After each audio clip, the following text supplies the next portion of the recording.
Et 5, 6, 7, 8. C'est 1, 2, 3, 4, le pied. 6, 7, 8, la jambe. 2, 3, 4, la réplique. 6, 7, 8. Ok, ça va pas arrêter tout. Faut mettre la pression là, d'accord? En 2019, faut monter le niveau, hein. Ouais, bah moi, il y a un endroit où je la sens très bien, la pression. Sous ma couette avec un chocolat chaud. Ciao. Bon, bah Zen, tu vas faire la partie de Wiki et la tienne, d'accord? Allez, on reprend. 5, 6, 7, 8, et 1, 2, 3, 4, c'est nouvel an. 6, 7, 8, la fête. 2, 3, 4, 5, 6, 7, 8.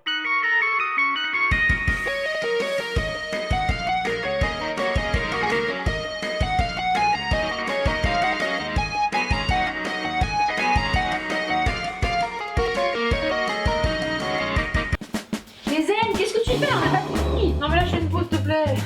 1 minute, hein, pas plus. Hein.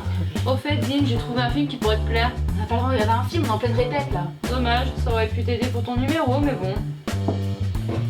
Ok, vas-y. Voici Danny le chat superstar, un film des studios Warner Bros sorti en 1997. Non mais le titre, c'est Cats Don't Dance quand tu cherches un mème. C'est le titre en anglais, quoi. C'est bizarre comme traduction, mais bon, pourquoi pas, vas-y, envoie.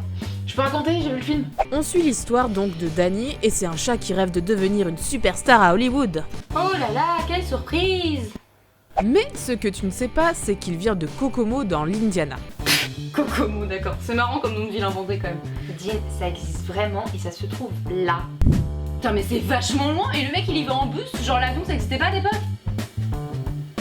Rappelons que l'histoire se passe en 1939, donc je pense que le bus était le moyen de transport le plus facile pour voyager aux États-Unis. Après environ 32 heures de bus à travers le pays, qui nous permet en même temps de découvrir les paysages et les monuments américains, Danny arrive à Hollywood.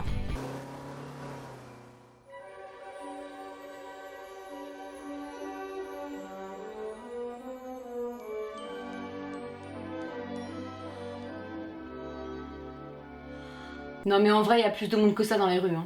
Hollywood, avec ses pavés dorés, les enfants sont tous enchantés. À Hollywood. Wiki, c'est qui elle? Une actrice? Et eux? Ben, je sais pas, des acteurs? Et elle, c'est qui? Oh mais j'en sais rien. Bon ça va hein. Ici à Hollywood.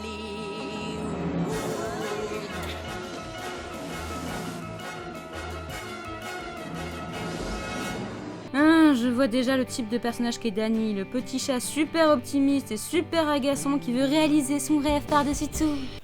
Je le déteste. Et puis on fait pas tomber les gens dans des fontaines. T'as pensé au brushing? Non mais il est trop mignon. Croire en ses rêves, c'est la vie. Danny va donc voir un agent pour son premier grand rôle au cinéma. Et, quelle coïncidence, l'agent a effectivement un rôle à lui proposer dans le prochain film de la grande Darla Dimple.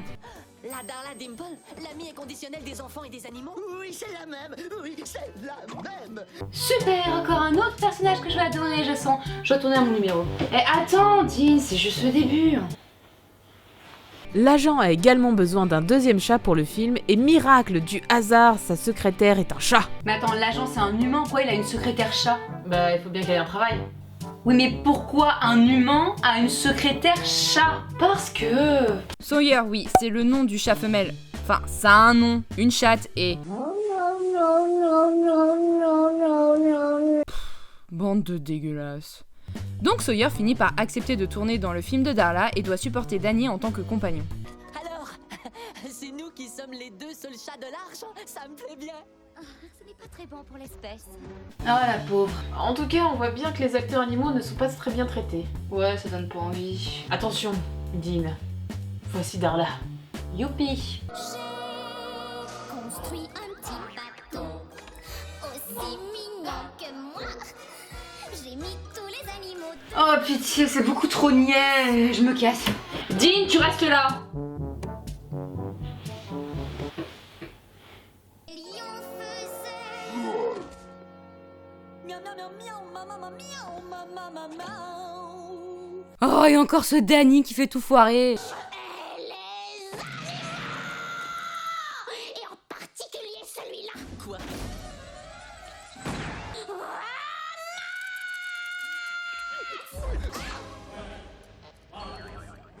Oui, Miss Dimple.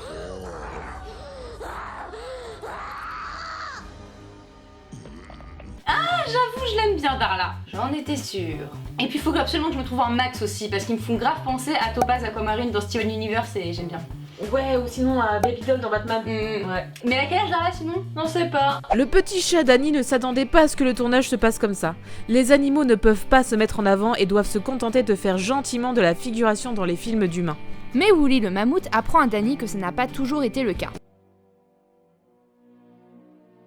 Est-ce que c'est sérieux? Sawyer était une danseuse. Oui, mais comme Darla veut avoir toute la gloire pour elle toute seule, tous les animaux sont relégués au second plan. Alors en même temps, je la comprends, hein, quand t'as du talent, faut le montrer. Hein. Danny reprend alors confiance en lui et invite ses amis à faire de même en musique. J'ai le rythme dans les pieds. J'ai le rythme jusqu'au fond du cœur.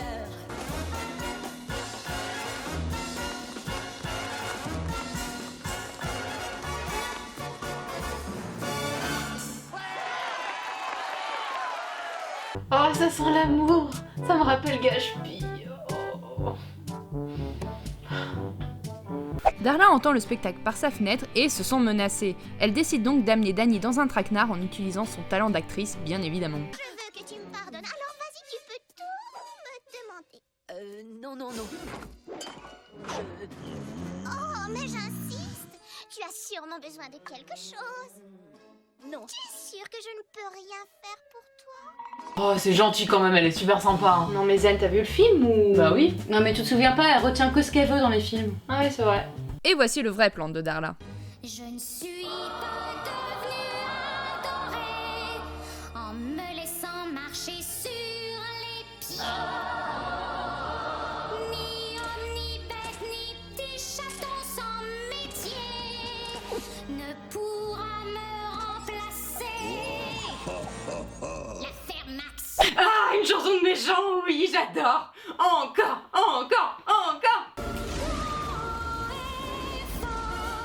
Ce sera gros et fort. Ils tomberont de si haut.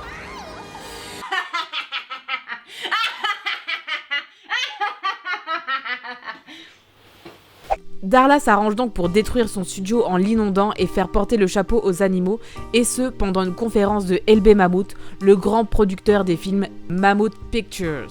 Et on peut dire que c'est efficace, car tous les animaux se font renvoyer et se retrouvent maintenant sans emploi. Merci Danny le chat super con. Là pour le coup... Tout le monde est déçu, et en particulier Sawyer qui avait cru en Danny. J'ai perdu tout, mais Danny est maintenant devenu un chat super mouillé. Avec le droit à des flashbacks dans les flaques d'eau, super. It's no good at all to see yourself and not recognize your face. Je crois qu'à la limite, je préfère même le cliché du malentendu. Et quand est-ce qu'on voit le film de Darla du coup? On y arrive. En prenant le bus direction Kokomo, Danny voit ces pauvres animaux dans la rue et lui vient une idée de génie. Oh non, c'est forcément une idée de merde.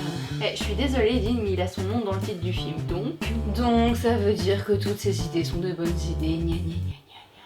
Danny descend du bus et embarque son pote Pudge le pingouin direction l'avant-première du film de Darla, en n'oubliant pas d'inviter tous ses amis. excusez-moi.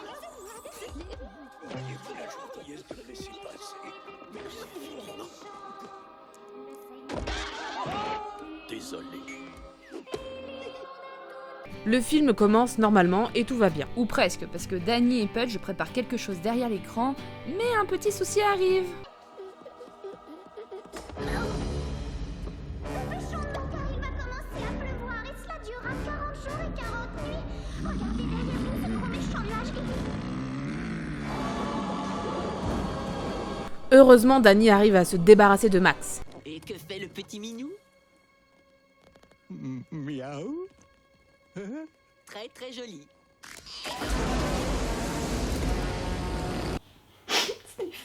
Au revoir Max. Tant bien que mal, Danny arrive devant le rideau avant que les invités ne s'en aillent et improvise un numéro avec ses amis animaux, soi-disant en hommage à Darla. Évidemment, Darla sent le truc louche et essaie de saboter le numéro. Et là derrière le rideau, notre ami au piano. Ce n'est pas très efficace. Au contraire, elle fait péter plein d'effets qui rend le spectacle encore meilleur.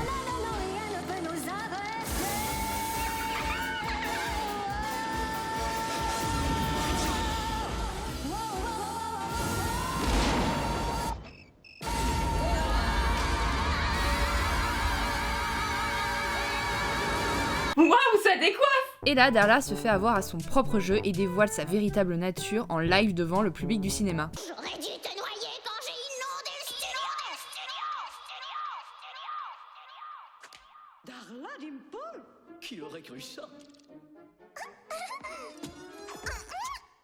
Mais non, mais c'est tellement cliché comme révélation de méchant, ça. Bah, en même temps, quand tu joues double jeu, c'était prévisible. Allez, Darla à la poubelle, et Dani a maintenant réalisé son rêve et trouvé l'amour en prime. Maintenant, les animaux sont des stars et refont les classiques du cinéma américain. Donc on oublie, toi et moi, nous serons là dans le cinéma. Ouvrez les portes du zoo, même si c'est un peu fou. Regarde-nous, la belle Rhino.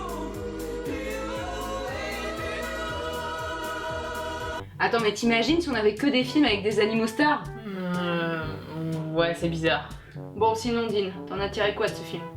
Bah franchement, au début, je pensais que ça allait être un film chiant et niais. Mais heureusement qu'il y a Darla. Je trouve qu'elle fait un excellent méchant bien diabolique. Sous ses airs tout mignons et adorables se trouve un petit démon, ce qui rend le contraste encore plus énorme. Comme quoi, il ne faut jamais se fier aux apparences. Par contre, Dani, on peut se fier à son apparence, lui. C'est typiquement le genre de héros niais et trop confiant qui finit par s'en prendre plein la figure parce qu'il n'écoute pas les conseils. Ouais, mais heureusement qu'il l'a fait parce que c'est grâce à lui que les animaux sont de retour sur le devant de la scène. Même après les coups durs, Dani ne perd pas de vue son rêve et redouble d'efforts et d'audace pour les réaliser. Ce qui finit par payer, et mieux encore car il trouve l'amour auprès de Sawyer. Super! Et toi, Wiki, t'en penses quoi? Bah, je suis d'accord pour dire que les persos, ils sont attachants, hein, même Dani. On reconnaît bien là le design cartoonesque des personnages de Warner, ce qui accentue la caricature du film qui se moque clairement d'Hollywood et de son star system, comme avec les producteurs qui veulent faire du fric en misant que sur des starlets capricieuses qui n'aiment même pas ce qu'elles font. Et d'un autre côté, le film rend aussi hommage au cinéma. Ah bon? Bah oui, souviens-toi. Toutes les caricatures d'acteurs et d'actrices célèbres au début du film, ainsi que tous les clins d'œil à Hollywood avec ses monuments et la parodie d'intro de la MGM en remplaçant le lion par un mammouth. Peut-être pour montrer que ça commence à dater? Globalement, je trouve qu'on passe un bon moment, même si l'histoire est pas folle et prévisible. Les chansons rythment bien le film et sont assez entraînantes. Surtout la chanson de Darla qui était carrément épique. D'ailleurs, ça me fait penser qu'on a toujours un petit numéro à finir, hein. Oh non! Allez, hop, hop, hop, allez, on y va. Allez. Allez, on reprend. Allez, motivé. 5, 6, 7, 8. Bonne année! Bonne année! Bonne année! Oui, qui t'ont jeté, putain! C'est de la merde. Mais non, c'était bien! Moi, j'étais qu'est-ce bien! que Non, moi, j'étais bien. Genre, comme ça, j'étais bien comme ça. J'ai dit c'est de la merde. Casse-toi! Tu pues!